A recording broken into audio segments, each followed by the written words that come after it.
Hi everyone, welcome back. I'm Dr. Nupur Khare and I'm an internal medicine doctor here in Germany, and I'm a mom of two, and I'm currently recovering from my ACL reconstruction surgery. So as you can see, the setting of the video has changed a bit. So we are back here in Germany, and I wanted to do a video about how life is back home. Um, and today probably is the last few days of like beautiful sunlight, and it's a little bit of autumn still in the air, so I thought I'll do it outside. And I'm anyway waiting for the pickup from my son's daycare, and I'll explain that situation in a bit. So first, the injury update. I would say that it's been so yeah, like I have reached more than 90-degree flexion. I mean, it's almost where I would call it full range of motion, but not quite. Like the last few degrees are left, and it's been a bit hard to motivate myself to do physio because now there is no visible progress. I know I am such an impatient person. It's just been 6 weeks, but it's not like I'm, even when I was actively gymming, I don't think I did anything twice a day every day. It's very hard to create new habits at this stage of life. And so yeah, like I've had past few days have been a bit hard in terms of like just getting up and doing the same exercises over and over again, and not quite finding, like, it's just, you know, it's it has only now dawned upon me that this is probably rest of my life, because I don't think I can ever stop strengthening my knee, otherwise I will have other problems. So yeah, it's been a bit yeah, let's just say it's been a bit hard to feel motivated. What I did was, I mean, to counter this in a way is that I have found a physiotherapist here. And for people who are in Germany and who keep complaining about the health system and how it works, and because it is very convoluted in a way, I think the key is the Hausarzt, which is the house doctor if you translate it from German. And the thing is, you need a good Hausarzt or a general practitioner basically. So my Hausarzt, I went to him and I explained what happened. He was very sympathetic, and he said usually you will be entitled to 6 months post-op of physiotherapy anyway. And he could have easily sent me to an ortho, which he did give me a slip for. He said like you should find an ortho here as well. But so that I don't have too much of hassle, he gave me a slip for the physio as well, and he gave me a recommendation of the physio he likes. I'm still in process of finding ortho. Yeah, like it's I've been dragging my feet a bit on it as well, to be honest. So I did get the pink slip from my Hausarzt. Okay, I will just call him my family doctor. I think that would be easier, because if I keep using German in the middle, I'll get confused too. So I got my pink slip, which is kind of a referral slip for the orthopedic or for any orthopedician from my family doctor. And now I have to basically call the one ortho I did call, on which he recommended. He told me he doesn't take in any patients who has not been operated by him. So yeah, he didn't make an exception for me. Even when I told him I was operated in India, he was like, yeah, not my problem. And I don't find it that annoying as much, because I think especially after the surgery experience, I kind of understand, because every surgeon has a different level of tolerance for how much they want to push their patients post-op. So I kind of understand this. My next step would be one more doctor which my friend recommended. If that doesn't work out, I will call my insurance and my insurance is the government one here, which is the TK, and in the past they have been really wonderful in finding specialists for me. They have also helped my friends find family doctors when they came. So yeah, this is one hack which I can tell you. If you have TK, they are really wonderful in their service, and they actually will help you find a specialist, or I mean, they will help you with your problems. So now about the physio, I basically called the guy my family doctor recommended, and they told me to come in next week for first an entire conversation about how the injury was and exactly what the goals were set by the surgeon and everything.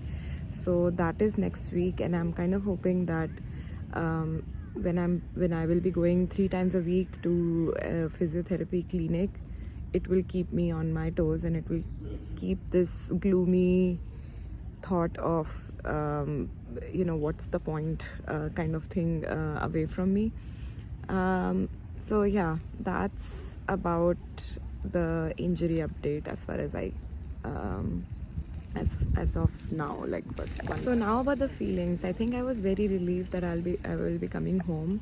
2 months of being away from your own routine and of being in your parents' house, it was also a bit hard, and it's not like I was mobile and I was in a super happy state, so it was getting to me a bit. And I think my son was also missing home a lot. He was missing his toys, he was missing his space. So I think when we got onto that plane, we all were very happy that we were going home. And my son was so ecstatic actually that on the entire flight he created zero troubles for us. He was just, anytime he would start getting bored or something, we would just tell him, hey, we are going home again, and then he would just calm down. And so that was nice to see that he also feels so loved at home, that he wanted to come back, and that he loves the space we have created for him so much that he was looking forward to coming back. So yeah, that part was nice. It felt like the emptiness of the house usually gets to me when I come back home, but this time it felt like a welcome. But the things which I was dreading, I think I was absolutely right in dreading those. The things which are hard are hard, so we come back home, and the biggest hurdle is the unpacking. And there were so many suitcases by the time we came back, because everybody gave us gifts for Diwali, and a lot of them were children's clothes, so we could not really leave them in India, otherwise they would go waste. So my unpacking is kind of still not over. At some point there was one suitcase with a lot of random stuff which I just put in the bedroom in some corner, and I'm just hoping to get to it eventually. And before I left, I actually got somebody to come in and deep clean the house, so that when I come back I feel really like happy, and I feel I feel like, okay, there is not much to do right now, just this moment. But when you have 2 kids, the clean house and the tidy house lasts a day. So at this point, before we came back, I talked about this with my husband, and we were like, let's not go crazy about the tidiness, and let's not go crazy about the cleanliness. Let's just try to survive the next 2 months until you feel like you are back on your feet, and no matter how much you tell that to yourself, when the house is completely scattered, and everything is just all over the place, it starts increasing your stress levels. So for me, I enjoy cooking. Every day I tell myself that at least cook today, and I've been doing that, but it's not bringing me the joy it would usually bring. So now the next thing we are looking forward to is our kids going full time to the schools. So my younger one and my older one both have started daycare and kindergarten on 3rd of November. So how that works, and it's a very beautiful system, is that you if it's not like the first day you go and you drop your kid and you come back. What happens is that you go with your kid, stay with your kid for 1 hour, and they play in the room with other kids, but they keep seeing you, that you are there in the room. And slowly, so day 2 they like I'm doing this is called Einwohnung, which in English could be loosely translated to onboarding. So I'm doing my younger son's onboarding, and my husband is doing my older son's onboarding. So when we go, so the first day I went, I was there in the same room with my kid, and the teacher was playing with him. And second day he said, let's try 10 minutes separation. So I went out for 10 minutes, came back, picked him up, and went home. And third day we tried it for 20 minutes. And today I am sitting here as I'm waiting to pick him up. So I have dropped him there, said bye, and I am supposed to go back after 1 hour. This is something which we also do for 3-year-old kids, which is like my husband is doing that with my older kid who's going to kindergarten now. And the only difference is that this particular Kita is doing 5 new kids, is in like doing the onboarding of 5 new kids at the same time. So there are 5 parents in the room instead of just 1. So the parents also get to make friends in a way, like as your kid starts the school, you also start with your kid, and now you're on this journey with the other parents. So the idea with that kindergarten is that the kids will hopefully also find each other a little more relatable, because they have all started at the same time, and the parents will also probably make some bonds, and will be able to help their kids out, the kids meet each other outside of school. So I love this concept a lot, because it's not as brutal as I don't know, my school memory is like crying in the bus for 1 hour every day. When my bus would take 1 hour to reach the school, and I think I used to cry the entire way. So I don't know, it feels like this one is a much more gentler way of doing it. And in return we also get almost so the kindergarten is open from 7 in the morning till 5 in the evening. They are they're not very strict about the drop off time, but there's like an upper limit of when you can drop. So if not at 7, you have to drop the kids at 8, otherwise their morning routine gets messed up. So you are getting a full day, and that's literally the only way we both can work full time. The system is made in a way which understands that not everybody would have the support of family and grandparents, and it is there to support women in their careers as well. And the daycare or the Krippe for my younger kid, that is also open from 8 to 4:30 in the evening. So I think that's also a pretty good time. Of course, the system is not without its flaws. The biggest one being in our city where I live, the waiting time is at least 1 year.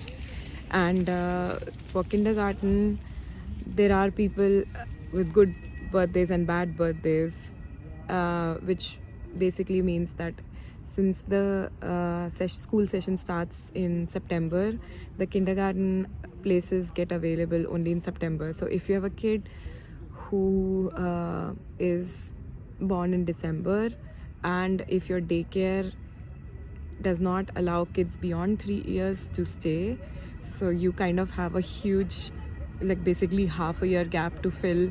So there are flaws in the system which they are trying to fill. Like the daycare where my son used to go, had a policy of not kicking out any kid even until they got a kindergarten plus. But they were really ideal people, and they were really trying to do everything they can for mothers and for uh, parents in general, and for children. So not everyone follows, these ideals and these principles. So yeah, the system has its flaws, but when it works, it works. And like I said, like, since now they both have places, I can say this, that I'm very happy they're going to the daycares. But until they got the flats, I was stressed out that where will they go, what will they get, and all of those things. So it's also, the waiting list cannot be just overridden in any way. You are on a citywide waiting list, and you just have to wait until your kid gets a place. Yeah, so basically what I'm hoping is, once these guys start going for full day, I will have some space to kind of fix my house, because I think I have piles of clothes which need to go to donation. All the clothes which I bought in India now have created this storage issue, so I have to fix that. And I'm hoping that one day in future my house will also be tidy and stay tidy. So those are, so maybe in future you will see a lot of I'm cleaning up my wardrobe videos or something like that. For now, I think I can say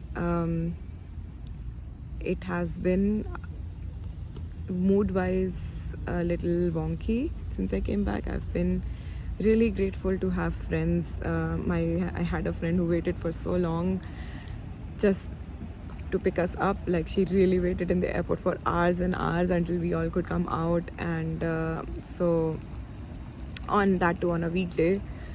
And I had a couple of friends come in and help me unpack a little bit. So that did, of course, that makes you feel great, and that makes you feel loved. The way friends become your family when you are abroad, it's really heartwarming. And they have also kind of sensed that I'm not in the best of mood, so they're also trying to cheer me up with random things. But the problem is, a very large part of my social life and of my general life has been activities like dance and cricket, both of which I will not be able to do for the next half a year or a year. So it's hard to kind of just be on the outskirts waiting to kind of get in again. And I don't know when I do go back in how the group will look. So I am thinking of going to the dance class, even if it's just to see. I did meet my friends. I met all of them on the weekend. So yeah, it's not like they have forgotten me, but it's just the feeling of what do I do now, is that that thought which keeps on creeping in now and again and brings me down a bit. So yeah, I mean, so like I said, mood wise it has been up, highs and lows. It's just been a week. House wise, I swear to God, before I left, I had a system where I didn't have to think what task I need to do today. I had like every day 5 tasks which I was doing, and 5 weekly tasks. I mean, I don't know, it probably sounds completely stupid right now, but I felt like I had the control of my house finally in my hands, and now it's gone again. So I have to figure out a way to get back in the game, basically find the efficiency in the system again, and try to keep it like livable at this point. Because yesterday I slipped on some toy and I was like, okay, we cannot have any more injuries in this house. So That's the hope. So I have a few big major tasks in my head, but more than that, I have these small wishes. Like one day I will be able to do 5 simple tasks at home without feeling like, oh, why do I have to do this again? So yeah, that's the hope. And I think the time for me to pick my son up is also, I think I have to be there in 5 minutes, so I should get going. Yeah, I hope you like this random update video, and I hope it was not too incoherent. So until next time.